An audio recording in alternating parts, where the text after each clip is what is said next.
Fox 35 News at 10 starts now.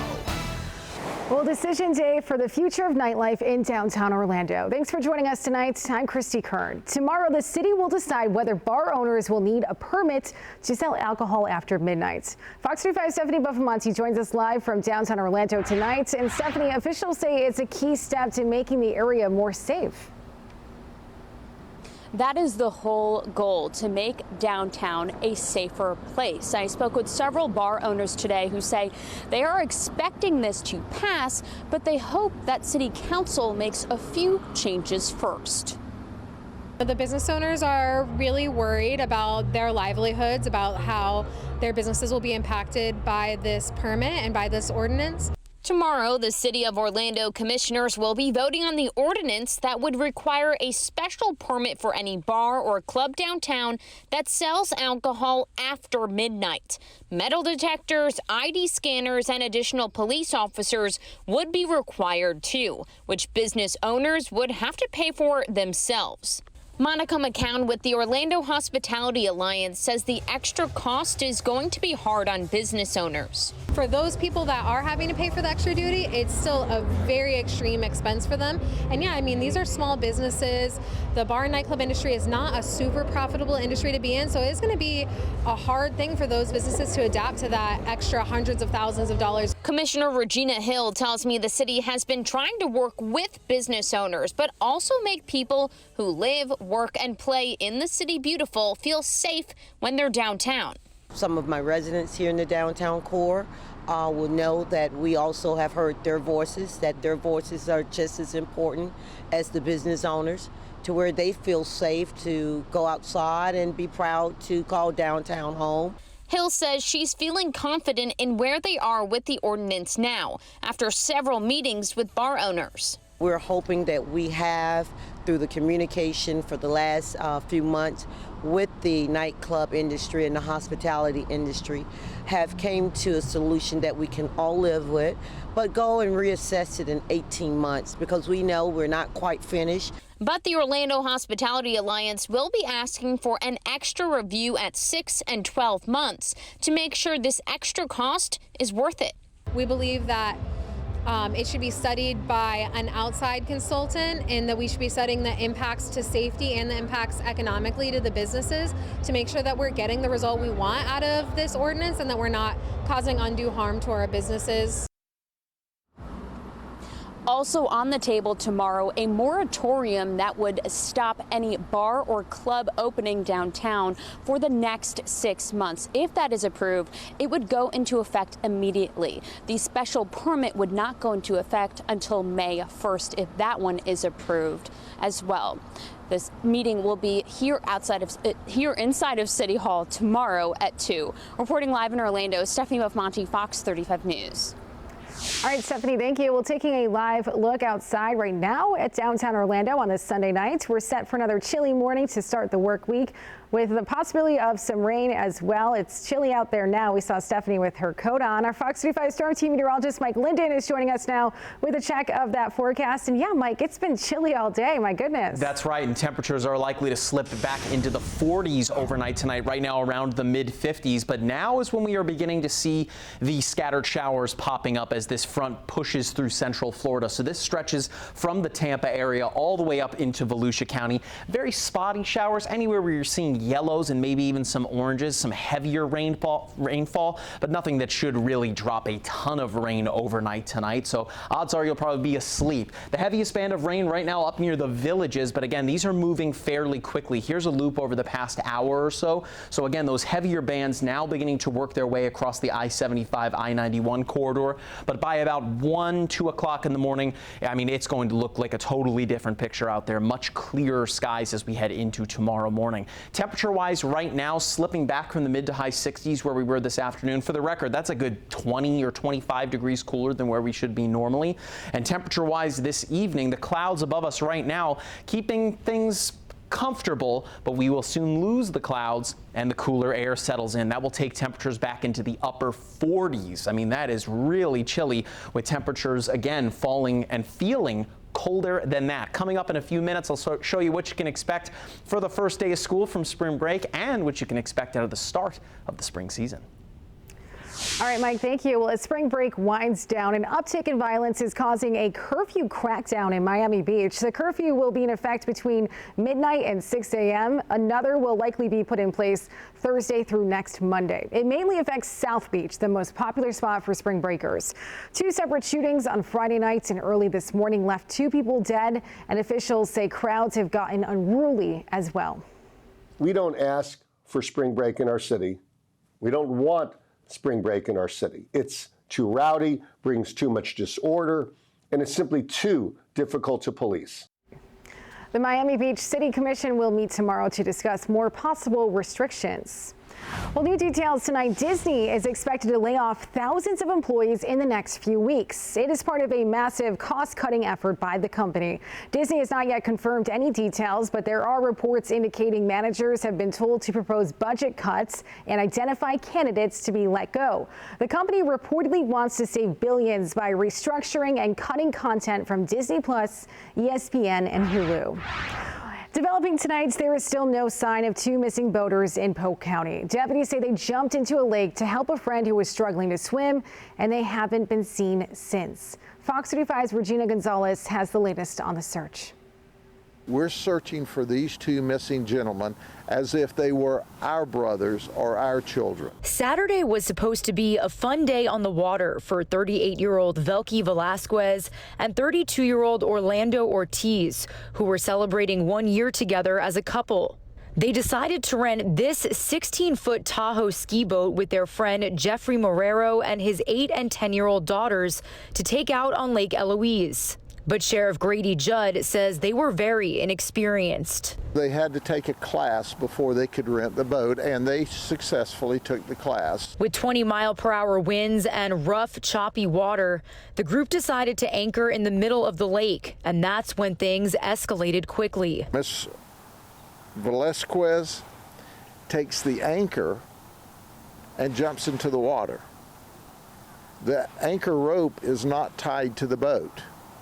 She's just very inexperienced. So she thinks you have to get into the water, put the anchor in, and then tie it to the boat. Immediately, the engine's off and the boat starts to float away. The 2 men jumped in to save her, but started to struggle themselves as the boat was drifting further away.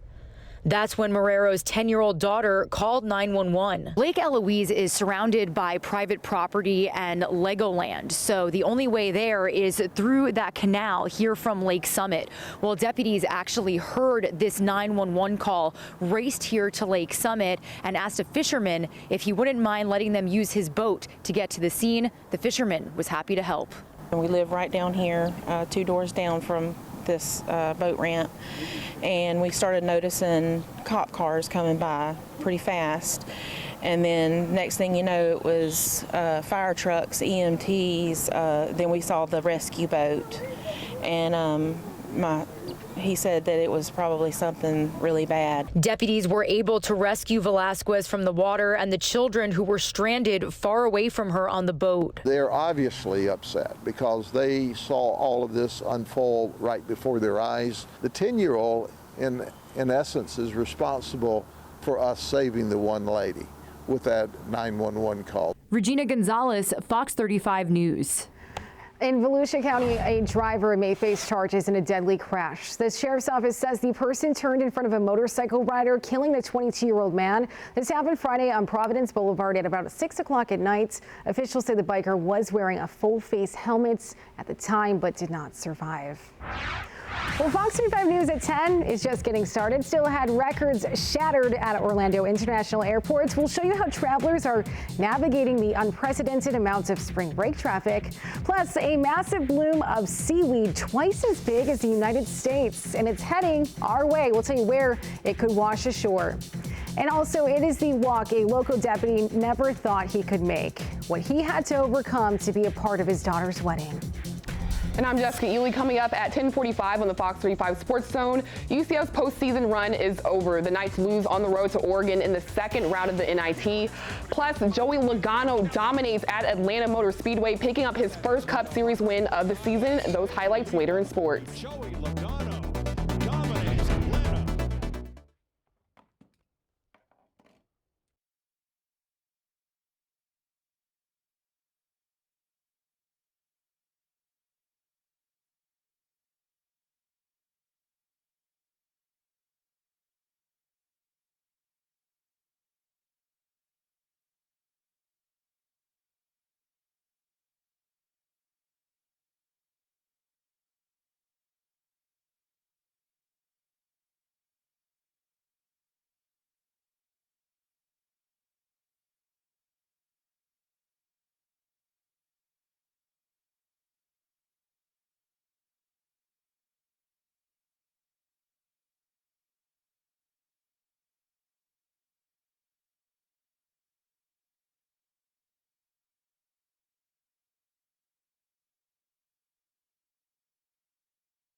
Well, new video tonight of a local deputy living out his long-awaited dream. Wow, take a look at this. Orange County Deputy Harold Davis walked his daughter down the aisle. He was paralyzed last March when he was knocked off a ladder while doing yard work. But after a year of intense therapy, he regained enough movement to escort his daughter Hannah at her wedding ceremony. His family says Deputy Davis could be in rehab for a couple of years. How nice is that? What a touching video. Well, it has been a record-breaking spring break season at Orlando International Airports. The last few weeks have seen the most passengers pass through than ever before. And Fox 35's Matt Trezza is hearing from passengers who are navigating the bustling terminals. Spring break in Central Florida means sand, surf, sun, and often crowds at Orlando International Airport. Travelers say it's amazing how many people there are. It's crazy today. It's crazy. I mean, even the traffic. This weekend in particular, we'll see the most travelers with nearly 340,000 people expected to pass through the airport. Though some travelers say the staff is handling it well. So far, so good. We're just waiting here. We're actually early. We have extra time. The spring break travel period runs from March 4th to April 18th. During that time, airport officials say a whopping 7.3 million passengers are expected to pass through the airport. Airport officials say we're seeing a 13% jump in the number of spring break travelers this year versus last. They say that works out to about 1 million more people flying during this travel period. Airport officials say travelers should check ahead on their flight status before coming here. Passengers say they're taking it in stride.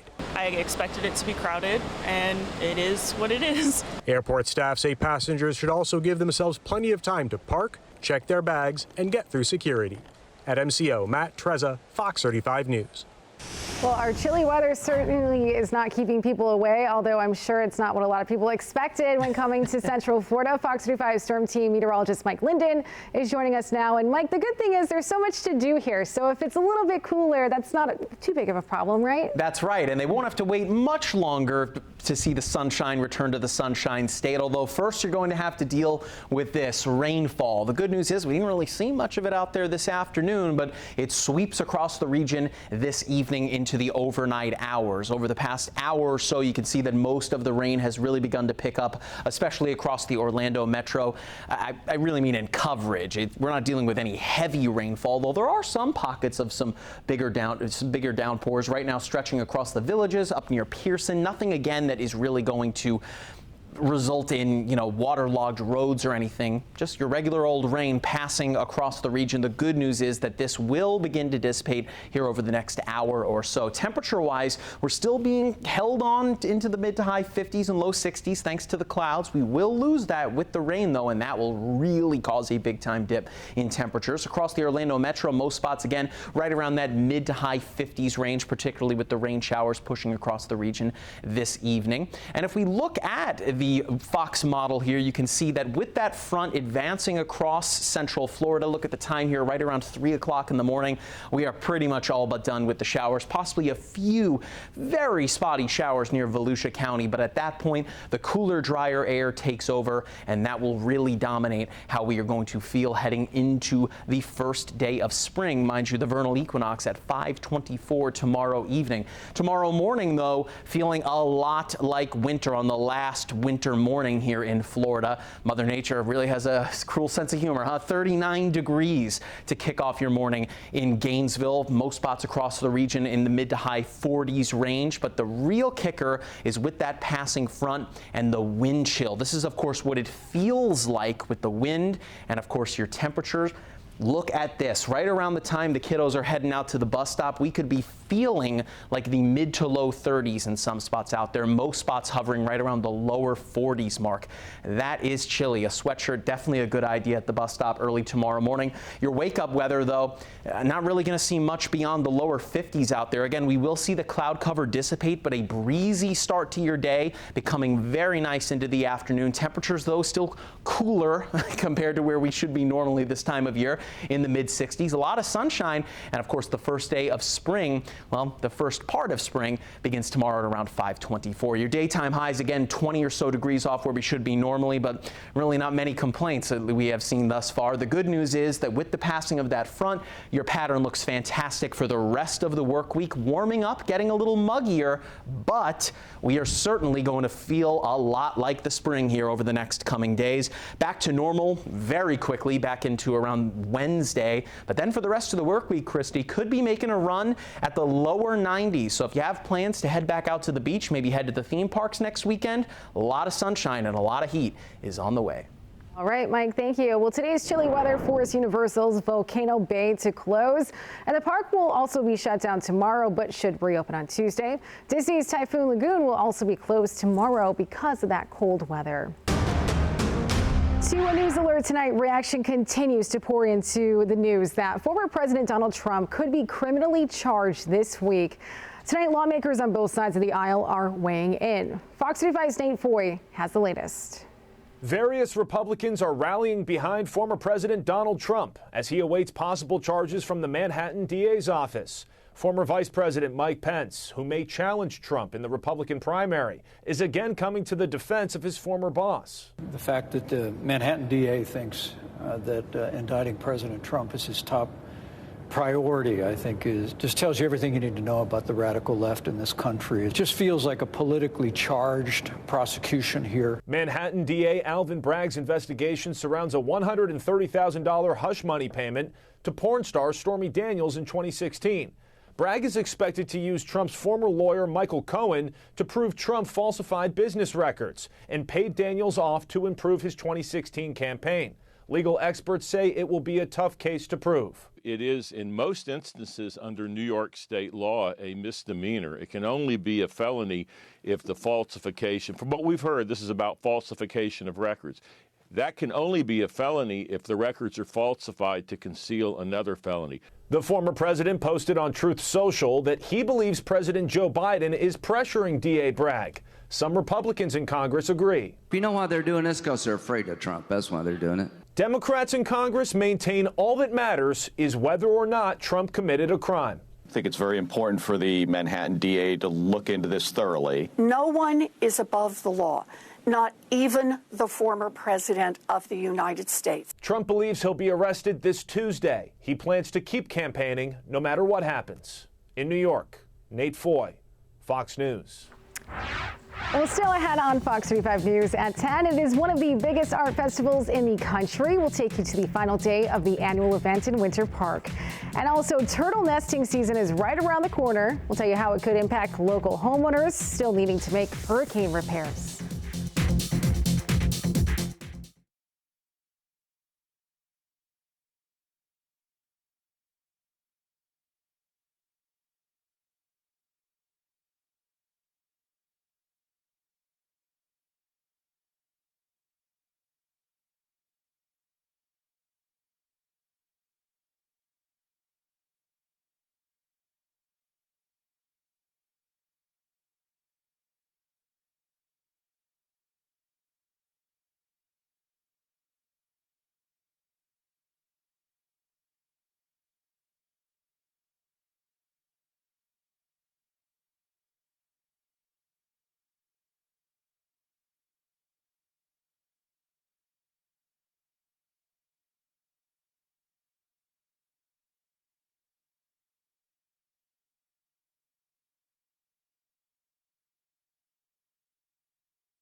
Turtle nesting season could be putting the brakes on hurricane recovery along our coast. That's because construction must stop during nesting season. As Fox 35's Stephanie Buffamonte reports, it's now a race against time to get the proper permits to make repairs. As you can see, it's about 6 inches from starting to take my deck away. And if we get a nor'easter or another storm, I don't know if the house will survive. Hurricane season is not that far away. I mean, no. It's coming, and construction takes time. Correct. So is that a big concern? Oh, absolutely. And they're saying that if a turtle comes up and puts a little nest right there, it's over. They won't let me do anything. And as much as I love turtles, that's a problem. Florida's turtle nesting season starts in less than 2 months. Daytona Beach Shores Mayor Nancy Miller tells me the clock is ticking. If you have not started your construction by May 1st, they are saying you cannot do that. She asked the Department of Environmental Protection to be flexible with residents and potentially change their rules. But for now, let's face it, be honest, there are some people that are not going to make that May 1st deadline. What we need to do, along with the county and the state, is put in temporary measures that are going to work. So the trap bags, there's people that have used those vinyl stakes. So we need some sort of temporary restoration. Residents who have had construction companies they've hired on standby are frustrated. Part of the problem is there are several different agencies involved, the state, the federal, the coastal people, and they can't decide what they want. And they keep changing their mind, and they make the architect or the engineer redo the plans, and then they don't like that, and he redoes them again. They don't like that. We had one engineer quit because he said he just couldn't deal with the state, and we started all over again. Stephanie Buffamonte, Fox 35 News. Well, coming up next on Fox 35 News at 10, a universal voucher bill is about to become law in Florida. We'll tell you how it will affect every family in the state. And also, it's smelly, dirty, and visible from outer space. We have more on this 5,000-mile wide bloom that's close to washing up on the Florida shore. But first, we're saving you some money with the Fox 35 Pump Patrol. Gas is $3.39 a gallon at the racetrack on U.S. Highway 27 near Citrus Tower Boulevard.